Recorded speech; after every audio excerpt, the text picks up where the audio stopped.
Olá, meu amigo, minha amiga, a fila está realmente andando. Sejam bem-vindos a mais um Portal de José, hoje para mais um encontro, no momento em que nós estamos testemunhando o brotar de delinquentes, de pequenos, médios e grandes batedores de carteiras, de gangsters, vigaristas e de falsos patriotas que têm um elo em comum: a figura do ex-presidente da República. Isso está causando um desespero, como a gente diz popularmente, né? Um barata voa, como a gente poucas vezes viu aqui no nosso país. A preocupação que essa gente está demonstrando aponta que aquilo que nós temos dito durante tanto tempo, que a cadeia para o ex-presidente da República está chegando, irá se confirmar.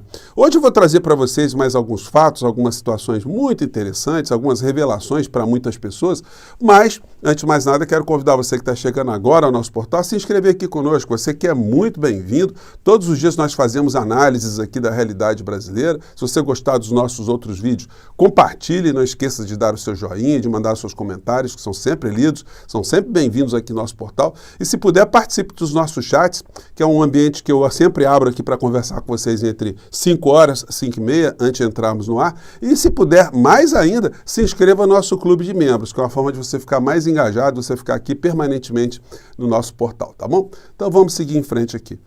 Gente, é impressionante algumas coisas que estão acontecendo aqui no Brasil, né? Hoje, pela manhã, nós todos estamos vendo algumas notícias muito impactantes, pelo menos para esse mundo que a gente combateu tanto e nós conseguimos vencer no plano eleitoral, no plano político. Mas agora chegou a hora da justiça se apresentar de uma maneira mais firme em relação a esses delinquentes todos. E um que teve agora o seu futuro sacramentado é o ex-deputado Daniel Silveira, porque o Supremo Tribunal Federal concluiu o julgamento e derrubou o perdão que Bolsonaro deu a ele por 8-2. O Bolsonaro fez uma farofa em cima disso, fez festa, né? Deu diplominha para o Daniel Silveira, disse que esse indulto será cumprido, enfim. E muitas pessoas acreditaram.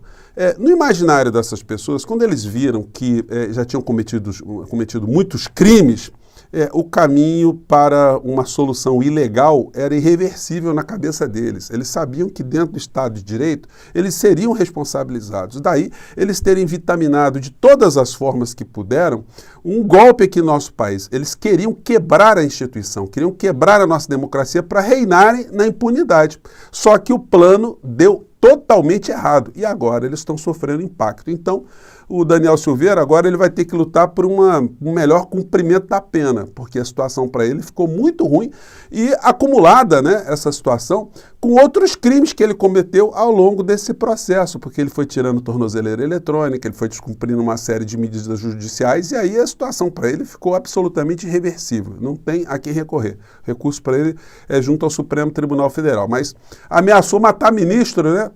Não pode, né, gente? Essa gente achava que isso era coisa comum, né? Achava que isso era liberdade, você ameaçar de morte os outros. Então tá lá agora, tá chorando na cadeia, vai sofrer as consequências do que fez e a burrice que teve em acreditar num falso líder, que foi o ex-presidente da República. E quanto mais luzes se joga no entorno, mais coisas vão aparecendo. A revista Veja está revelando aqui o que está já no inquérito da Polícia Federal em relação ao Coronel Cid. O misterioso depósito de R$400 mil na conta pessoal de Mauro Cid. Transferência considerada suspeita pela Polícia Federal foi feita por sócio de irmão de Gabriela Cid, mulher do ex-ajudante de ordem de Jair Bolsonaro. Então, que grana é essa, né? Essa gente, enfim, movimenta dinheiro que não para mais. Nós vamos ver na sequência aqui algumas mansões, alguns imóveis que a família Cid adquiriu nos Estados Unidos.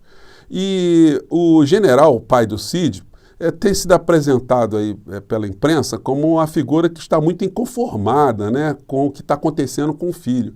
Mas o próprio general, será que ele também não tem algum tipo de dívida, de gratidão com Bolsonaro? Será que ele é uma pessoa absolutamente isenta nesse processo? É um homem, é um patriota verdadeiro? Olha, gente, ninguém que tenha se conectado com Bolsonaro, conhecendo o Bolsonaro, a gente pode dizer que é um patriota verdadeiro, né? Alguém que a um exame mais simplório possível, não escapa de ser apontado como um corrupto? Ou será que os generais todos nunca perceberam, quem esteve com Bolsonaro, nunca percebeu o patrimônio que Bolsonaro acumulou ao longo da vida, sendo a figura que ele é? Todo mundo estava distraído. Enfim, o pai do Cid, ele foi agraciado com um cargo, né, que deve dar uma remuneração muito boa, porque é remuneração em dólar, né? General da Reserva assume coordenação do escritório da Apex em Miami. Essa foi a nomeação que o Bolsonaro fez a ele para trabalhar no escritório, que é a Agência Brasileira de Promoção de Exportação e Investimentos. Foi para lá logo no começo do governo Bolsonaro. Bolsonaro nomeou o pai para os Estados Unidos e o filho para ser o seu ajudante de ordem. Aqui está a foto dos dois, o general na frente e o filhote atrás cochichando ali com Bolsonaro. Então, o general, será que ele tem alguma coisa para reclamar no meio dessa história?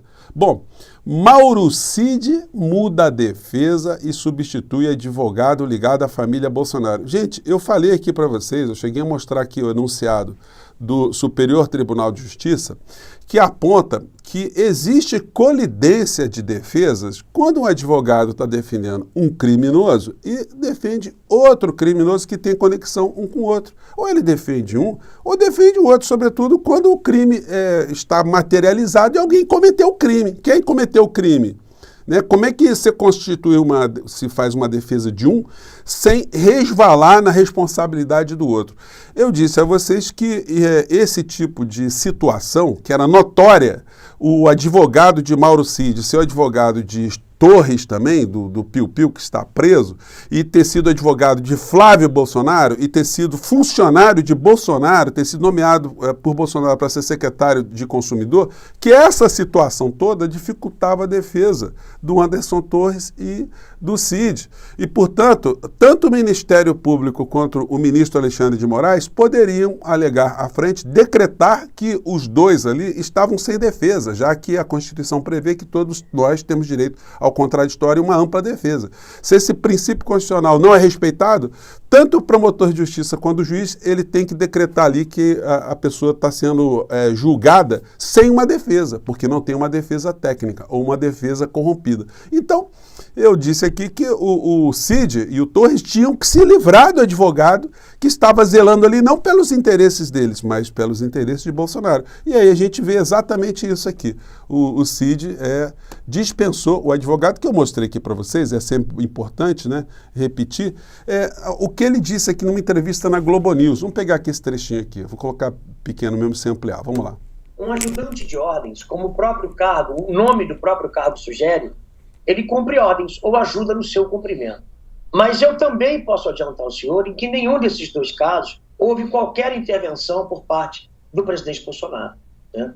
Isso não é uma... E aí pronto, isso aí ficou bem claro, que o advogado não estava advogando pelo Cid. A preocupação dele era preservar o seu ex-chefe, né? E aí o advogado, enfim, ele foi chamado na defesa de Cid e de Torres de uma forma instantânea, e eu já até apontei aqui para vocês, né? No sentido de tentar fazer com que todos eles poupassem o Bolsonaro. Logo quando foram presos outros assessores, seguranças de Bolsonaro, o Fábio Van Garten foi à Polícia Federal, e eu comentei aqui com vocês, ele não foi para a Polícia Federal para ajudar os criminosos presos. Ele foi ali para mandar o pessoal ficar de boca calada. E o que aconteceu na sequência? Aquilo que eu disse para vocês. Todos eles usaram o direito constitucional de permanecer em silêncio, de aguardar os desdobramentos. Então, essa chegada inicial de advogados, ela serve para as grandes quadrilhas, para simplesmente dar uma orientada básica naquele que foi apanhado de surpresa. Olha, fica calado que a gente vai tentar montar uma estratégia para você. É isso que está acontecendo. Então, agora o Cid contratou um advogado que é especializado em delação premiada, então a família Bolsonaro deve estar aí passando por fortíssimas emoções nesse momento. E ontem teve essa revelação aqui, né? A fortuna americana da família Cid. O jornal Metrópolis, o site Metrópolis, fez uma investigação aqui mostrando que a família do Cid tem uma dinheirama forte lá fora, né? Somando ali com a informação que ele tinha depositado, feito uma transferência, recebido uma transferência de R$400 mil, agora em dezembro, ali em março de 2022.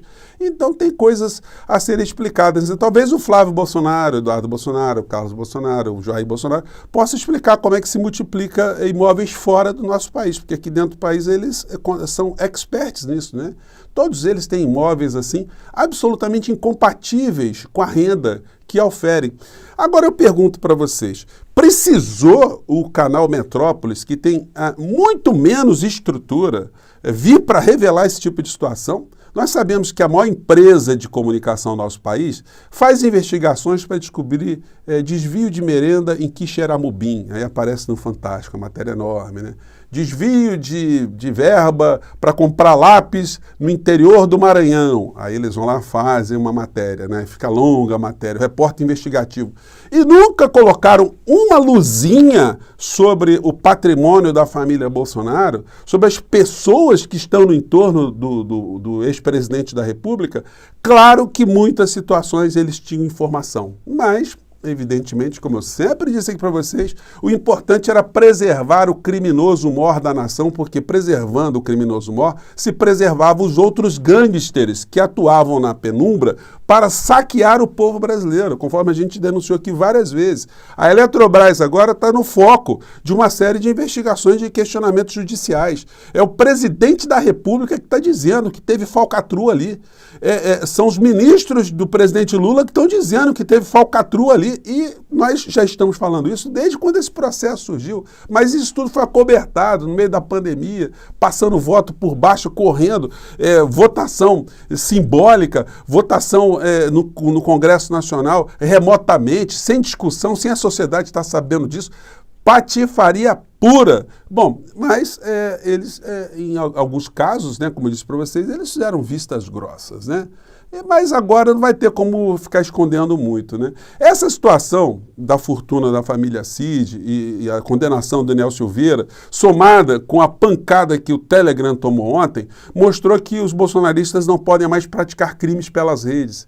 E eles ficaram desesperados, e aí a gente tem cenas aqui que serão consideradas, né, antológicas. Uma é esse deputado aqui, que tem problemas também com dinheiro público que foi para a ONG meio fantasma, ONG mandrake, né? Mas aqui é um paladino, né? Como quase todo bolsonarista, da moral, dos bons costumes, mas ontem ele exagerou, né? E eu acho que ele vai sofrer consequências por essa fala aqui, mas é a fala dos desesperados, né? Vamos lá.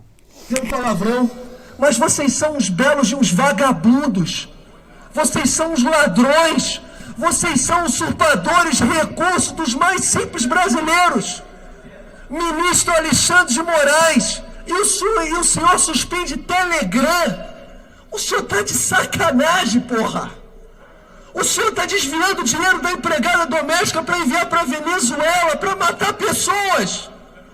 E esse Congresso Nacional não faz nada, senhor Arthur Lira. É um boneco do posto, porra. Esse Congresso Nacional tá calado. Gente, esse deputado aí deve ter ingerido alguma substância alucinógena, né? Acusar o Alexandre de Moraes de desviar dinheiro de empregada doméstica e mandar para a Venezuela. E tem outra, né? Todos partindo da mentira, que o Alexandre de Moraes teria suspendido o Telegram, e não suspendeu. Ele determinou que o Telegram fizesse uma retratação da mentira que veiculou, sob pena de, se não se retratar, de insistir na prática do crime, ter sim as suas atividades suspensas por 72 horas. Foi isso que aconteceu. O Telegram não saiu do ar, mas teve que se retratar. Mas os vigaristas, eles escondem a verdade. Mas estavam todos desesperados, tá, gente? Mais um aqui. Quer transformar o Brasil em Cuba, uma Coreia do Norte, em que nós não temos um parlamento mais. Nossas funções são subjugadas. E somos um mero apêndice do Executivo e do Judiciário. Eu tenho aqui algumas matérias demonstrando para onde nós estamos caminhando. Golpe ou desacato, o que significa a decisão do Judiciário de assumir as funções do Congresso na Venezuela. Aí, a velha história da Venezuela, né? Gente, é desespero um atrás do outro. Mais um aqui. Nós não vivemos em uma democracia. Me desculpe falar isso, mas é verdade. Nós não vivemos em uma democracia. O nosso iluminado ministro Alexandre de Moraes acabou de determinar a suspensão de uma plataforma de mensageria que é usada por milhões de brasileiros para se comunicar, para trabalhar, para gerar renda. Quem é criminoso no meio dessa história? Os caras contam mentiras umas atrás das outras. É gente muito bandida. Eles vão para a tribuna, 3 deputados fazendo discurso alarmista, desesperado, em cima de premissas falsas.